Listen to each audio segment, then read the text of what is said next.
ഒരു മുസ്ലിമായ മനുഷ്യൻ അവൻ്റെ ഇരുകരങ്ങളും ആകാശത്തേക്ക് ഉയർത്തിക്കൊണ്ട് ആകാശഭൂമികളുടെ നാഥനായ റബ്ബിൻ്റെ സന്നിധിയിലേക്ക് അവൻ്റെ ഇരുകരങ്ങൾ ഉയർത്തിക്കൊണ്ടവൻ പ്രാർത്ഥിക്കുകയാണ്: പടച്ചവനെ, എന്നെ സഹായിക്കണമേ.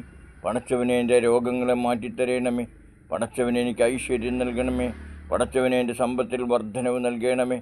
എൻ്റെ സമ്പത്തിൽ ഐശ്വര്യം തരണമേ. എൻ്റെ മക്കളെ നന്നാക്കി തരണമേ എന്നൊക്കെ ഒരു മനുഷ്യൻ്റെ ഇരുകരങ്ങളും ഉയർത്തി റബ്ബിനോട് പ്രാർത്ഥിക്കുകയാണ്.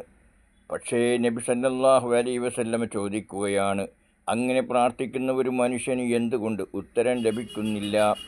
അതിന് ഉത്തരം ലഭിക്കാത്തതിൻ്റെ കാരണം അള്ളാഹിൻ്റെ റസൂൽ എണ്ണിപ്പറഞ്ഞു തരികയാണ്. ഒന്നാമത്തെ കാരണം, അവൻ താമസിക്കുന്ന വീട് ഹറാമാണ്, നിഷിദ്ധമാണ്. 2, അവൻ്റെ ഭക്ഷണം ഹറാമാണ്. അവൻ തിന്നുകൊണ്ടിരിക്കുന്നതും തിന്നുപോയതും തിന്നാനുള്ളതുമെല്ലാം ഹറാമായ ഭക്ഷണമാണ്. 3, അവൻ കുടിച്ചുകൊണ്ടിരിക്കുന്ന പാനീയങ്ങൾ മുഴുവനും നിഷിദ്ധമാണ്. പിന്നീട് പറയുന്നു, അവൻ ധരിച്ചിരിക്കുന്നതും ധരിച്ചു പോയതും ധരിച്ചുകൊണ്ടിരിക്കുന്നതുമായ വസ്ത്രം ഹറാമാണ്.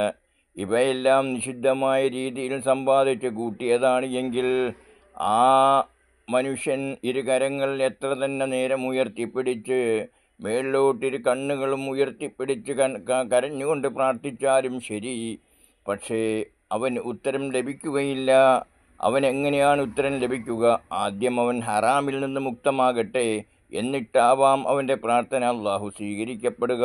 അതുകൊണ്ട് ആദ്യം നമ്മുടെ ശരീരവും നമ്മുടെ വസ്ത്രവും നമ്മുടെ തീറ്റയും കുടിയും നമ്മുടെ താമസവുമെല്ലാം അന്യൻ്റെതാവാതെ സ്വന്തം പരിശ്രമത്തിൻ്റെ ബലം കൊണ്ട് പലിശയുമായോ മറ്റു തരത്തിലോ ബന്ധപ്പെട്ടതാകാത്ത രീതിയിൽ അതെല്ലാം സംശുദ്ധമായ നിലയിലായിട്ട് നാം പ്രാർത്ഥിക്കുകയാണെങ്കിൽ ആ പ്രാർത്ഥന പടച്ച തമ്പുരാൻ കേൾക്കുക തന്നെ ചെയ്യും, സംശയമില്ല. നന്ദി, നമസ്കാരം.